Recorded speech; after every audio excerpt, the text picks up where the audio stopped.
Olá, sejam todos muito bem-vindos ao Pauta 1, programa que te conecta com profundidade em relação aos principais assuntos do momento. E o tema de hoje, a insegurança alimentar no Brasil, a fome. Qual a diferença entre esses dois temas? Trataremos com você aqui nesta edição de hoje do Pauta 1. 27,6% dos domicílios brasileiros convivem com algum tipo de insegurança alimentar. De acordo com o IBGE, há 3 tipos de insegurança alimentar no país. A situação mais crítica é no Pará e em outros estados da região Norte e Nordeste. Já em Goiás, 850 mil goianos e goianas fazem apenas uma ou nenhuma refeição por dia. Nós também vamos falar hoje no programa sobre a fome e a insegurança alimentar. Muito confundidos, os termos, apesar de muito parecidos, não têm os mesmos significados.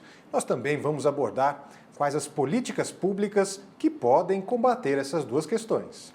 E para falar sobre este assunto, recebemos no programa de hoje a Dirce Marchione, que é professora do Departamento de Nutrição e coordenadora do Instituto Nacional de Ciência e Tecnologia de Combate à Fome da Universidade de São Paulo. Professora, muito obrigado pela sua presença aqui no Pauta 1. Muito obrigada pelo convite, é um prazer estar aqui com vocês, conversando sobre esse assunto tão importante nos dias de hoje. Professora, iniciando aqui com uma questão conceitual. Qual a diferença entre fome e insegurança alimentar? São conceitos muito atrelados, muito vinculados, mas tem uma certa diferença. A insegurança alimentar, ela é a violação do direito humano à alimentação adequada. A insegurança alimentar, ela diz respeito à dificuldade dos domicílios, das famílias, terem acesso regular, consistente a uma alimentação em quantidade e qualidade adequadas. Então, a insegurança alimentar, normalmente, nós medimos em 3 níveis: insegurança leve, moderada e grave. Na insegurança alimentar grave, é praticamente o sinônimo de fome. É quando as pessoas não têm, com frequência, alimentação suficiente para as suas necessidades. Então, apesar de muito ligadas, a insegurança alimentar tem esses 3 níveis, enquanto a fome é o nível mais grave de insegurança alimentar. Professora, você disse que tem outros 2 níveis, né? O leve e o moderada, né? Pode falar um pouco mais para a gente o que significa esses níveis, como é que se enquadra, e a medição, né? Então, assim, a fome é o extremo, mas essa medição do outro, o que é esses 2 outros níveis? A insegurança alimentar é um fenômeno bastante complexo, diz respeito a muitas questões complexas para que ela seja assegurada, né? A segurança alimentar. E para fazer a medida da segurança, nós temos alguns instrumentos. Um deles no Brasil é a chamada Escala Brasileira de Insegurança Alimentar, conhecida como EBIA. A EBIA mede nas famílias a experiência da fome. O indivíduo, né, um chefe de família, um membro da família, responde a um questionário e ele vai responder se ele está tendo dificuldade de acessar os alimentos, se os alimentos acabam antes de ele ter dinheiro para comprar mais.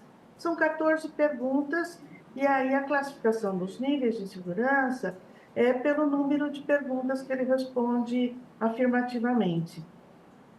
Então, na insegurança alimentar leve, existe já um comprometimento no acesso aos alimentos, ele tem preocupação com os alimentos, mas essa gradação vai aumentando.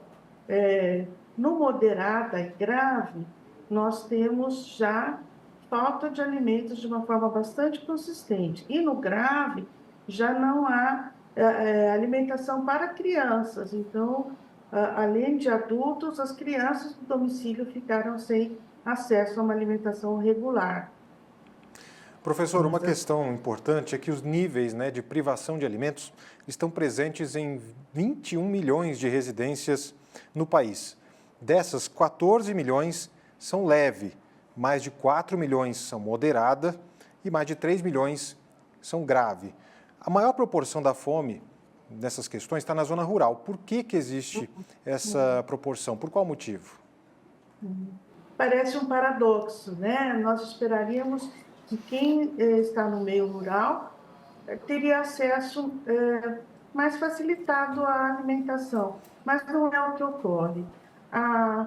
Existem 4 pilares da segurança alimentar: a disponibilidade, o acesso, a utilização, a estabilidade.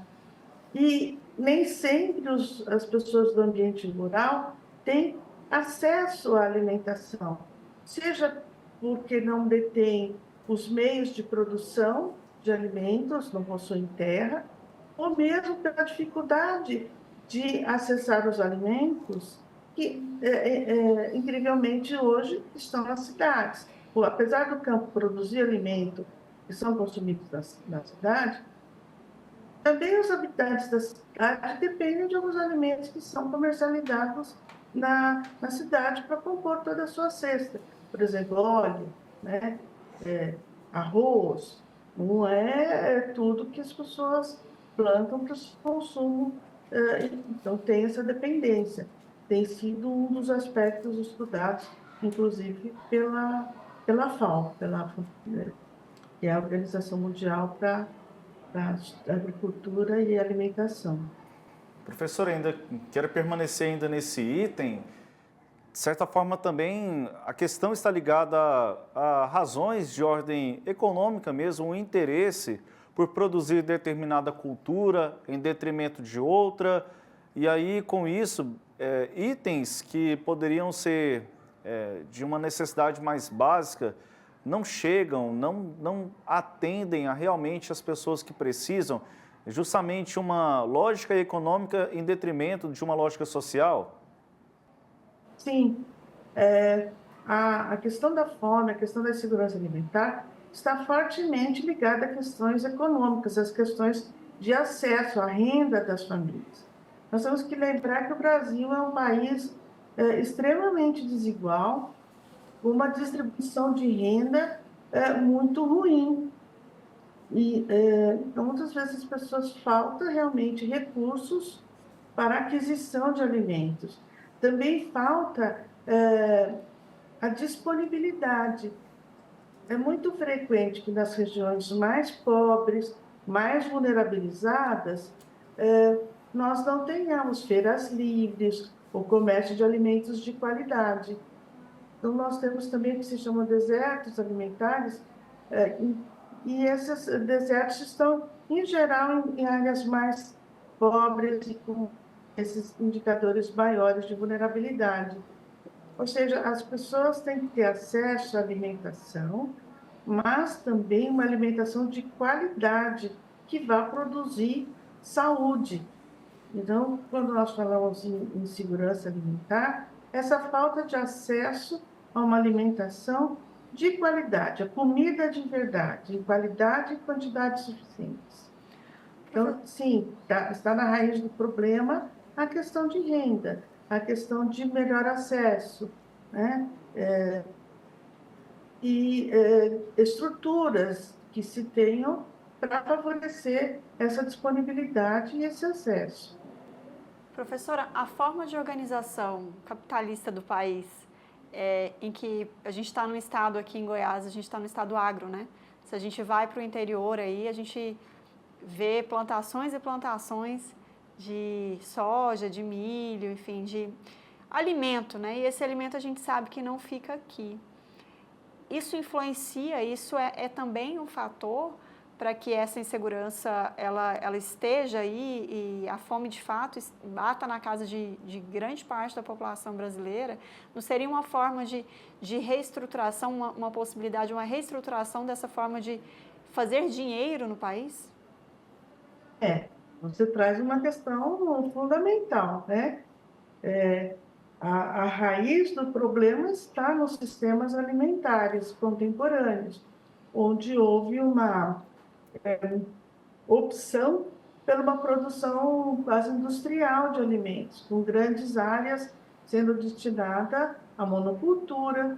Isso causa, muitas vezes, não, boa parte das vezes, uma perda da biodiversidade.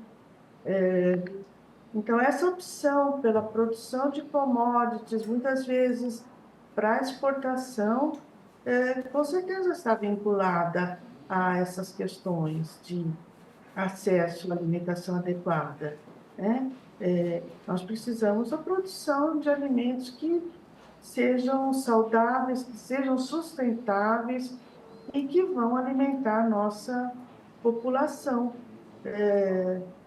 A gente sabe que nos estados com essa vocação agrícola, a produção agrícola para exportação, o que isso traz de recursos é muito importante, mas nem sempre esses recursos são distribuídos e geram enriquecimento e benefício da população do estado. Óbvio que isso está na raiz de como nós, o regime que nós optamos, que é um regime capitalista. Mas não é só questão desse regime capitalista, mas também a alta concentração de renda, né? Uma pequena parcela da população brasileira detém um volume de recursos muito maior do que, né, a pequena distribuição. A gente vê nas sínteses do IBGE, dos indicadores socioeconômicos, demográficos, como essa distribuição de renda é desigual no país. Professora... E, obviamente, nesses estados onde isso acontece, a insegurança alimentar tende a ser maior. Professora, ainda falando sobre essa questão da distribuição, talvez seria ela uma das explicações para uma contradição muito grande que existe no país, que é em relação à produção, né? O Brasil, ele é um grande produtor, um dos maiores do planeta, e em 2022 e em 2023 vem batendo recordes nas safras, na produção. Mas, ao mesmo tempo, tem gente passando fome e tem gente em situação de insegurança alimentar. Essa distribuição, essa questão que a professora trouxe agora nessa resposta anterior, ela pode explicar essa contradição? Sim, ela pode explicar, ela ajuda fortemente a explicar essa questão. Então, essa desigualdade, né, esse paradoxo do país se arvorar, inclusive, de celeiro do mundo e, ao mesmo tempo, não consegue alimentar adequadamente sua população. Ou seja, tem alimentos, mas esses alimentos não estão chegando na mão de quem precisa, não estão chegando ao consumidor. E por quê? Por que não estão chegando? Falta renda, falta acesso aos alimentos, falta dinheiro para comprar. E como que se obtém isso? Aumentando a renda pela aumento nos empregos. O IBGE mostrou que, no último inquérito, em 2018, a estes resultados da PNAD contínua, houve uma diminuição. E quando você olha o emprego, houve uma melhora do emprego para uma determinada classe. Então, você percebe rapidamente, quando existe uma melhoria da distribuição de renda, como aconteceu em 2013, que nós saímos do mapa da fome, atrelados a políticas de proteção social e que promovam a diminuição da desigualdade, isso se reflete em melhoria da segurança alimentar para a população como um todo. Então, temos questões estruturais importantes que vêm de longa data. Já se denunciava isso no livro de Josué de Castro, ele denunciava no Geografia da Fome, mas a gente percebe que o mapa que ele produziu no livro Geografia da Fome é muito semelhante ao mapa que você tem produzido pelo IBGE em 2018, 2019. naquela ocasião, Norte e Nordeste concentravam a área endêmica de fome no Brasil, e hoje continuam sendo os estados, as regiões brasileiras mais afetadas pela fome, pela insegurança alimentar. Então, nós tivemos um período de avanço, nós diminuímos a desigualdade, mas voltamos rapidamente, tudo de questões econômicas, principalmente. Então, essa resolução de problema de uma forma mais duradoura passa pelas mudanças estruturais importantes na diminuição da desigualdade da população brasileira. E passa não só pelo acesso aos alimentos, mas acesso à renda, acesso à educação, acesso à saúde, né? Apoio aos pequenos agricultores, para que possa haver essa produção de comida que vai para a mesa. Então, hoje, alguns programas são absolutamente importantes e fundamentais, como o PAA, o Programa Nacional de Alimentação Escolar, que precisa comprar 30% da produção da alimentação de produtores familiares, pequeno produtor. Então, tem algumas Professora, políticas. Interessante os pontos que a senhora destaca. Nós, no terceiro bloco, nós vamos trazer aqui uma lógica do ponto de vista produtivo com aqui representante da Secretaria de Agricultura e Pecuária e Abastecimento aqui do estado de Goiás. E no próximo bloco nós vamos detalhar um pouco algo que a senhora introduziu aqui para nós, que é a respeito do mapa da fome. Não saia daí, o Pauta 1 volta já já.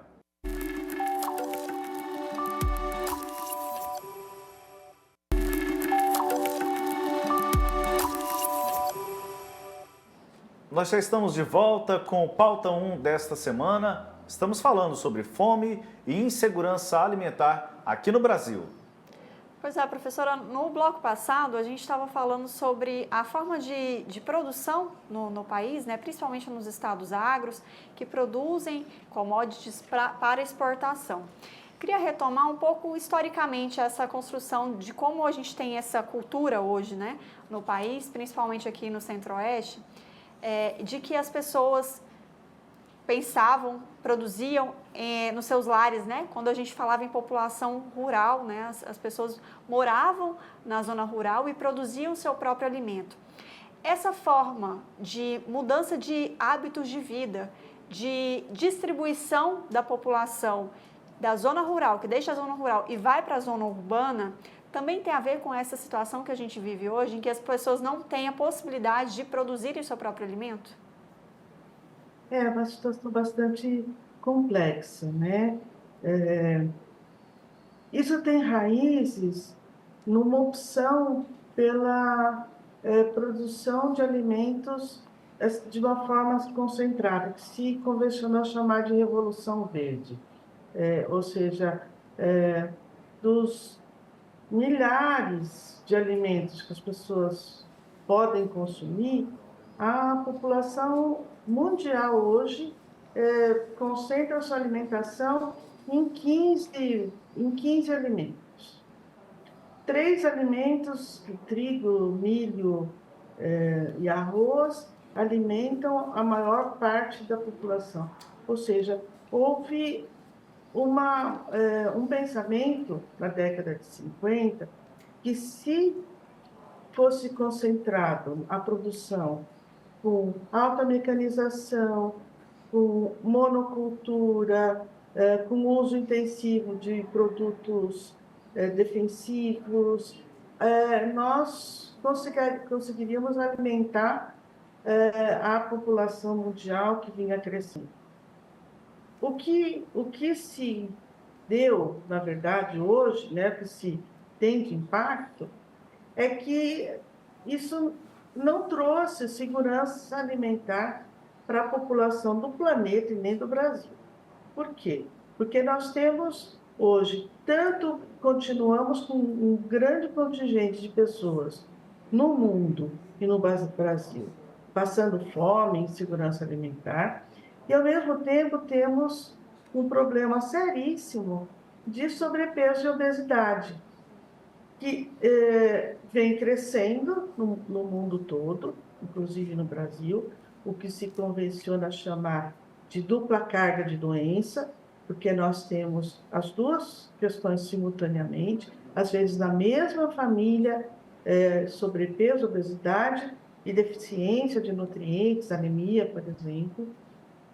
Ou seja, o nosso sistema alimentar não está entregando qualidade de alimentação para a população.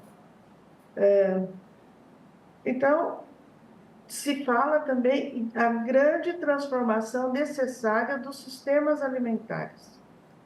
E isso passa pelo aumento da biodiversidade, aumento do consumo de alimentos biodiversos, aumentar a nossa repertório de alimentos. E sem dúvida, é o que você falou, essa concentração de produção em poucas culturas, e culturas que são destinadas à exportação ou produção de alimentos ultraprocessados, muitas vezes também grãos para produção de alimentos para gado, produção animal, de origem animal. Isso também não está se refletindo em uma qualidade de alimentação, em saúde para a população e nem saúde para o planeta. Então, nós temos uma vinculação muito grande dos sistemas alimentares atuais com as mudanças climáticas. Os sistemas alimentares, da forma como nós conhecemos, ele tem sido responsabilidade por 1/3 da emissão de gases de efeito estufa. Então, a produção de carne bovina, né, tem uma grande pressão no ambiente pela produção de gás metano, que é um dos gases de efeito estufa. Professora, em relação ao mapa da insegurança alimentar aqui no Brasil, a gente sabe que Norte e Nordeste são as regiões que mais sofrem em relação a essa questão. Mas por que o estado do Pará tem a situação mais grave em relação a esse assunto? É uma boa pergunta, né? Se você olha outros indicadores sociais do Pará, também são bastante críticos, inclusive de renda e de outras questões. Então, aí, no Pará, eu acho que é um estudo de caso importante. E nós vemos, inclusive, na população, algumas mudanças que têm impactado. A população do Pará, ela sempre teve o açaí como uma das suas grandes fontes, né, de alimentação. Hoje é um produto que está sendo comercializado no Brasil e no mundo, e muitas famílias estão dedicadas a essa produção. E muitas vezes elas deixam até de consumir para poder entregar os produtos. Então, se vocês verem, a gente pensa que a gente está fazendo bem, mas está alterando até um equilíbrio que existia nas populações. Então, mais uma vez, é um dos estados mais pobres da população, os piores indicadores sociais que temos. Mas isso, com certeza, é um dos motivos. Nesta ilustração sobre o mapa da fome e da insegurança alimentar do Brasil, nós trouxemos aqui o recorte do estado do Pará, mas amplificando aqui outras regiões do Brasil. De acordo com a PNAD do IBGE mais recente, a região norte concentra o maior índice de insegurança alimentar, com 39,7%. Logo atrás vem a região nordeste, 38,8%, o centro-oeste com 24,3%, o sudeste 23% e a região sul 16,6%. A gente falava, professora, disse no primeiro bloco, a respeito de aspectos econômicos, mas uma lógica produtiva.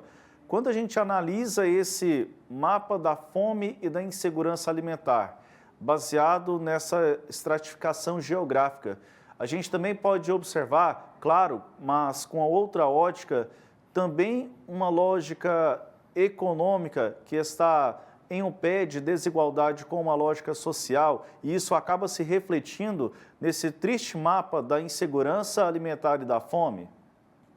Sim, completamente. Se você pegar o mapa do Brasil e distribuir os estados segundo a linha de pobreza, não usar aquele ponto de corte de linha de pobreza do Banco Mundial, você vai ver claramente essa divisão.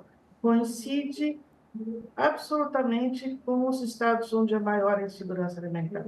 Norte e Nordeste, com a maior proporção de pessoas vivendo abaixo da linha de pobreza.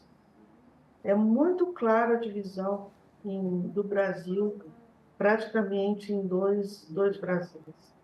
E também é onde tem maiores índices de desnutrição infantil, todos os outros índices também. Então, é muito emblemático você olhar os dois mapas da fome e da distribuição, a proporção de pessoas abaixo da linha de pobreza. Como eles se conversam. Professora, a gente está falando sobre o mapa da fome e da insegurança alimentar no país, mas eu queria saber se esse mapa ainda está ligado às questões da pandemia da Covid-19. Faz uma referência ainda? Faz, sim.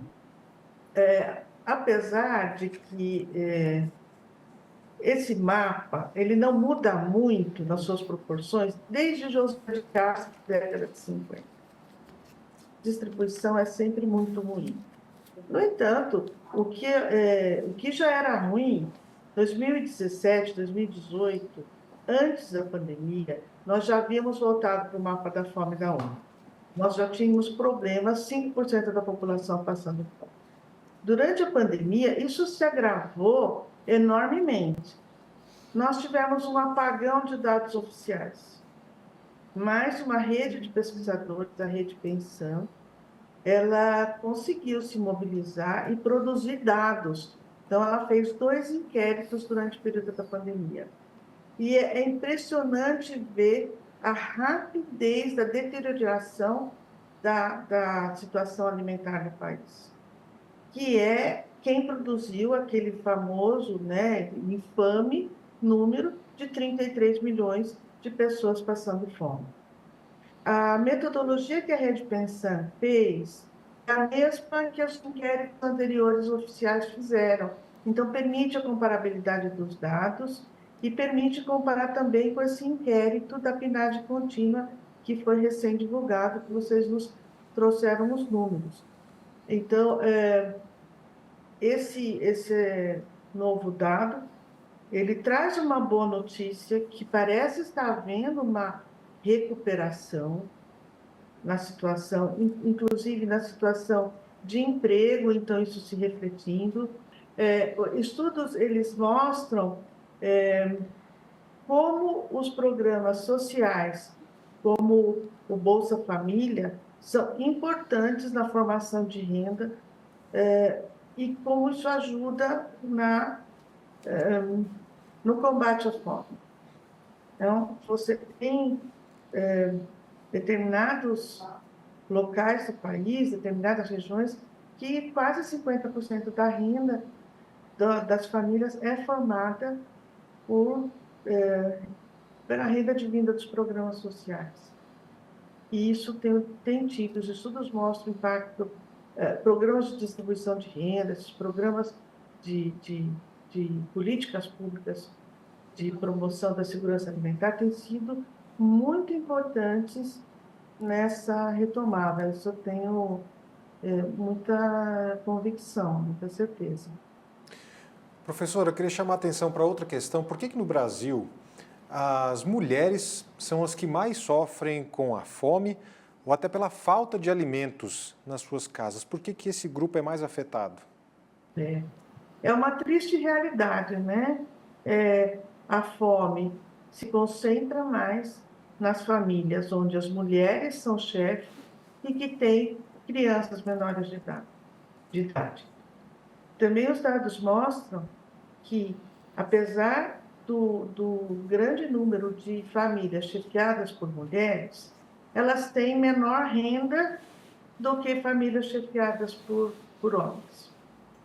Então, nós temos aí uma questão que é também a remuneração da mulher costuma ser menor, está em grande número de empregos informais, e muitas vezes chefia uma família. Quando não chefia, a mulher ela é responsável pelos cuidados, que é uma parte importante da economia, invisível e mal remunerada. Então, a mulher tem uma carga muito grande, às vezes trabalha, mas ainda tem todo o cuidado da família, das crianças, dos idosos, produção doméstica de alimentos, quem vai cozinhar, quem vai limpar a casa, quem é responsável pelos cuidados, normalmente a mulher. Então, todo esse contexto, ele também não é favorável a essa estabilidade no acesso aos alimentos, né? É uma situação que também tem que ser combatida com políticas públicas e até mudanças culturais na nossa população, de como é a divisão de trabalho doméstico, de remuneração, e de outras questões, né? A alta da prevalência, né? As taxas de feminicídio são muito elevadas no nosso país. Então, Professora, também tem violência. é nesse ponto que a senhora começou a tocar, para a gente finalizar aqui o bloco, eu queria associar os casos de violência doméstica com a fome, porque muitas vezes o agressor ele é o responsável por prover financeiramente um lar. E a mulher fica desprovida, insegura, juntamente com os filhos. Esse fator da insegurança alimentar, a gente pode analisar não apenas do ponto de vista de percepção, mas cientificamente também, em números, em dados, que isso também acaba refletindo na fome em muitos lares e aí principalmente mulheres sendo afetadas? Com certeza, né? É uma situação que traz sofrimento mental muito grande, sofrimento físico, né? E, com certeza, está envolvida também nessas questões do acesso ao alimento, enfim, né? Podemos pensar que sim. O Pauta 1 faz uma rápida pausa. Na sequência, vamos falar sobre políticas públicas, pensando na produção, mas também na resolução de questões relativas à fome e à insegurança alimentar aqui no Brasil. Não saia daí, o Pauta 1 volta já já.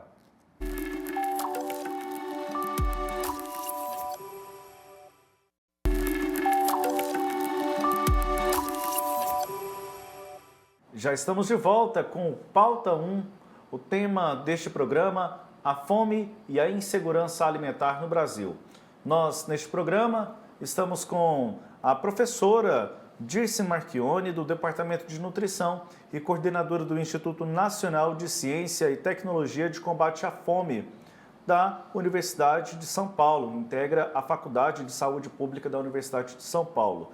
Agora, em destaque neste bloco, vamos falar sobre políticas públicas. O Brasil é um dos países mais desiguais do mundo, segundo o relatório divulgado pelo Programa das Nações Unidas para o Desenvolvimento. Em 2019, nós, Brasil, nós fomos o 7º país mais desigual do mundo, atrás apenas de países africanos. E aí inclui a África do Sul, Namíbia, Zâmbia, República Centro-Africana, Lesoto e Moçambique. Professora, essa desigualdade que nós estamos falando, ela também reflete nesse espectro da fome e da insegurança alimentar dos brasileiros? Sim. Que triste estar nessa lista, né, de países mais desiguais. Mas, com certeza, isso impacta nós estarmos nessa lista. Para superar de forma permanente, é fundamental que nós combatamos essa desigualdade. E nós temos questões que têm sido também mais debatidas, como a interseccionalidade. Então, estar em determinados grupos ainda piora a situação. Por exemplo, mulher negra é o indivíduo que mais sofre com essas questões. Quando nós olhamos a distribuição de segurança alimentar, comparada com a mulher branca ou com o homem branco, é a pior situação. Então, há um alinhamento, uma concentração desses lugares, né? Então, também promover a diminuição das desigualdades, diminuição dessa situação é fundamental para o país sair desse mapa da fome novamente, sair dessa situação, que a nossa população tenha mais qualidade de vida de uma forma geral. As populações mais pobres, mais vulnerabilizadas, têm essas questões de gênero, cor, raça, elas também são as que normalmente mais sofrem com doenças crônicas, inclusive. Obesidade, sobrepeso também estão presentes. Então, melhorar a distribuição de renda, melhorar os indicadores sociais e demográficos para a nossa população vai se refletir em melhora da situação de fome, né? Melhora da qualidade de vida. Então, as políticas públicas têm um papel extremamente importante para essa superação. Professora, em relação a essas políticas públicas, a gente tem aqui no país o Bolsa Família, a senhora já citou aqui no programa, no bloco anterior, o Bolsa Família como um instrumento de intervenção, de combate a esse cenário que a gente vive. A gente pode pensar nesse programa como efetivo e que outros tipos de política a gente poderia ter aqui, política pública permanente, que passasse de um governo para outro, né? Que não fosse só estacionário naquele mandato, que possa, de fato, combater esse cenário. Você falou uma coisa importante, políticas de Estado, né? Não de governo. Além do Bolsa Família, que já comprovadamente tem um efeito muito positivo, nós temos algumas políticas em que o Brasil serve de exemplo para o mundo. Por exemplo, eu já citei o Programa Nacional de Alimentação Escolar.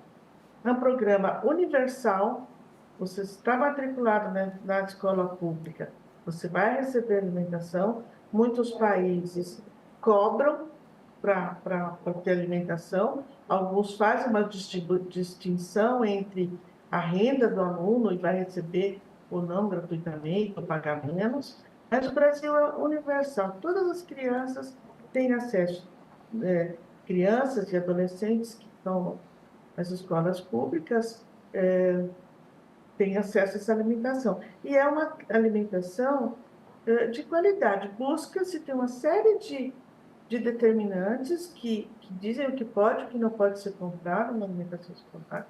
É muito baseada e tem uma pressão muito grande para ser baseada em comida de verdade.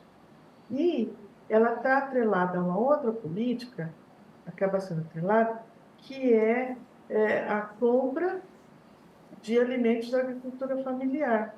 Então, você promove o desenvolvimento de uma comunidade ali do entorno da cidade, da prefeitura, né, que vai servir aquela região, produzindo alimentos mais locais. Então, isso também promove o campo, né? Promove as famílias. E muitas vezes é um incentivo, é uma porta de entrada para que as famílias tenham acesso a tecnologias, a tecnologias de produção de alimentos. E aí também são necessárias políticas públicas, por exemplo, para apoio ao pequeno produtor, para que tenha acesso a tecnologias digitais, a estrutura de distribuição de alimentos, como aproximar também o produtor rural do consumidor. Então, tem uma série de políticas públicas que pode apoiar. Uma outra política pública que eu estou me lembrando foi o programa de cisternas, né? Sem água, você não tem produção. Então, o programa de cisternas, ele garantiu não só a água para uso doméstico, mas também foi muito importante para a produção de alimentos em determinadas regiões do país que têm, historicamente, secas, escassez de água. Então, como a gente pensa na segurança alimentar, nesses pilares, disponibilidade, acesso, utilização, estabilidade, as políticas públicas elas devem se distribuir nesses pilares. Políticas que promovam a disponibilidade, o acesso, a utilização dos alimentos, e aí entra inclusive a segurança dos alimentos, com todo o arcabouço de vigilância sanitária, que o Brasil também é exemplar, né? E estabilidade, que nós conseguimos manter essa situação de forma permanente. Então, está vendo uma situação aí no Rio Grande do Sul que já está se discutindo e nós provavelmente vamos ter escassez de alimentos. O Rio Grande do Sul produz 60% do arroz consumido, né, no Brasil. Talvez tenhamos que importar arroz para manter o abastecimento doméstico. Então, precisa de políticas públicas que permitam que essas situações sejam continuadas, não sejam, não haja quebra, que seja permanentemente aceso. Professora, a professora destacou aqui várias políticas públicas que podem ajudar a resolver essa questão da falta de alimentos, da insegurança alimentar no país, mas eu queria destacar uma e trazer esse questionamento. O Programa Nacional de Alimentação Escolar, como que esse programa pode contribuir para reduzir essa insegurança no país? Bom, o Programa Nacional de Alimentação Escolar é um dos programas mais importantes de segurança alimentar, porque ele garante a oferta de alimentação para a criança que está matriculada ali na escola, né? Muitas vezes ele vai ter acesso até um café da manhã, quando chega, uma alimentação de entrada, e normalmente tem uma outra refeição. Então, só esse fator e só o tipo de alimentação que é servido para os estudantes já promove a segurança alimentar. Então, só nisso ele é super importante. Professora, a senhora tocou agora há pouco um assunto, né, que está ligado aí à distribuição, não só para a alimentação escolar, de certa forma, mas quando a senhora falou agora há pouco sobre essa ponte do produtor, né, a pessoa que está produzindo, para quem precisa de alimentos. E aí, nesse aspecto, numa política pública, eu convido a senhora, né, o Johan Germano, a Laila Melo, quem está nos acompanhando aqui também no Pauta 1, a verificar neste instante, a acompanhar, na verdade, uma manifestação da gerente de Agricultura Familiar e Inclusão Produtiva da Secretaria de Estado de Pecuária e Abastecimento aqui do estado de Goiás, a CEAPA, a gerente Christian Lohane, ela trouxe o seguinte aspecto, justamente esse, professora, que a senhora fez a nós, que é preciso estreitar os laços, né? E precisa melhorar aí essa ponte entre o produtor e quem precisa de alimentos. Vamos acompanhar. Somos um grande produtor, porém ainda temos pessoas passando fome. Uma característica interessante de trazer sobre o estado de Goiás e também sobre a produção de alimentos é que, majoritariamente, a produção de alimentos ela é oriunda da agricultura familiar. E a agricultura familiar no estado ela é muito forte.